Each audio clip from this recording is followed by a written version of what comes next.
دوپہر بخیر میں آپ بتا رہی تھیں کہ یہ کیوں کہا جو کلمات پڑھے گئے وہ، اور اس وقت جب آپ کے اوپر شاید سب سے تکلیف کا سما ہوتا ہے ہمارے لیے، شاید ہم جیسے عام انسانوں کے لیے کہ یار دنیا سے جا رہے ہیں، جو آسائشیں چھوڑ کے جا رہے ہیں، آپ کچھ کہہ رہی تھی کہ وہ اس کی سگنیفیکنس کیا تھی، اس اہمیت کیا تھی؟ ابھی ہم جب بریک پہ تھے تو ہم یہی بات کر رہے تھے کہ مولا متقیان علی ابن ابی طالب نے اپنے قاتل کو خود بھری مسجد میں جگایا ہے، ہاں، اور جگا کر بتایا کہ وقت نماز ہے۔ کتنی بڑی بات ہے کہ ایک وجود جانتا ہے کہ آج مجھے اسی نے قتل کرنا ہے یا اسی نے ضرب لگانی ہے، اور پھر وہ وجود بڑے باروب انداز میں اس کو جگا رہا ہے، ہاں، کہ آ جاؤ تم اپنا عمل پورا کرو، کام پورا کرو۔ اچھا، اکثر لوگ کہتے ہیں کہ مولا متقیان نے اس کو جگایا کیوں؟ انشاءاللہ فزت برب الکعبہ پہ بھی بات کریں گے، جگایا کیوں جب جانتے تھے؟ تو مولا نے اس کو جگایا اس لیے نہیں کہ میری لکھی ہے اور آ جائے گی، مولا نے اس کو مہلت دی کہ مے بی یہ نماز پڑھے، مے بی یہ مجھے محراب عبادت میں دیکھیں وہ ہدایت کے چراغ ہے نا، ہاں، انا و علی من نور واحد، میں اور علی ایک نور سے ہیں، محمد مصطفیٰ صلی اللہ علیہ وسلم فرما رہے ہیں، جیسے میں ہدایت کرتا ہوں ویسے علی بھی میرے بعد ہدایت کرے گا، جیسے میں تمہارے لیے رہنما ہوں ویسے علی تمہارے لیے رہنما ہے۔ مولا متقیان نے اس کو جگایا کہ تم اٹھو، میں بھی شاید تمہارا وہ جو سویا ہوا ضمیر ہے وہ جاگ جائے۔ لیکن مولا کہتے ہیں جب میں سجدے میں تھا تو جو چیز، جو وجود دنیا کی رنگینیوں میں کھو جائے نا، اس سے ہدایت سلب کر لی جاتی ہے۔ سم بکمن عمیٌ فہم لا یرجعون، ایسے کچھ دل ہیں، ایسے کچھ وجود ہیں جس پہ اللہ نے مہر لگا دی ہے، یہ کبھی نہیں پلٹ سکتے، کیونکہ انہوں نے گناہ کچھ ایسے کیے ہوتے ہیں کہ اللہ ان کو معاف نہیں کر سکتا۔ ابن ملجم نے جب ضرب لگائی ہے تو مولا متقیان کے پاس ان کے دو فرزند امام حسن اور امام حسین علیہ السلام موجود ہیں۔ امام حسن اور امام حسین دوڑے، ہاں، اٹھے اور اپنے بابا کو سنبھالنے کی بجائے دوڑ کے کون ہے جس نے یہ ظلم کیا؟ ہاں، ابھی یہ کرنا تھا کہ مولا متقیان نے روکا، ہاں، اور مولا کہتے ہیں کہ اس کا قصاص تم نہیں طلب کرو گے، اس کا قصاص میں بتاؤں گا، اے حسن مجتبیٰ بھی صبر کر جاؤ۔ بس وہ ابا کے دامن سے باندھا، اور مولا متقیان نے جو جملہ کہا فزت برب الکعبہ، اس وقت ان کے فرزند ان سے پوچھتے ہیں کہ بابا جان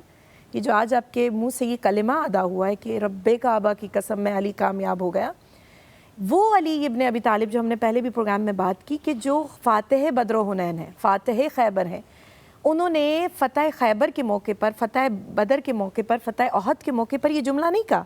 کہ رب کعبہ کی قسم میں کامیاب ہو گیا۔ کہہ سکتے تھے نا، کامیابی ملی ہے، خیبر کا در اکھاڑا ہے، ٹھیک ہے، احد میں کامیابی ملی، اور کتنی جنگیں، مال غنیمت امت مسلمہ کو ملا، بالکل، لیکن علی کچھ بھی گھر نہیں رکھتے تھے۔ یہ جملہ سجدے میں کیوں کہا مولا متقیان نے؟ کیونکہ مولا دنیا کو بتانا چاہتے تھے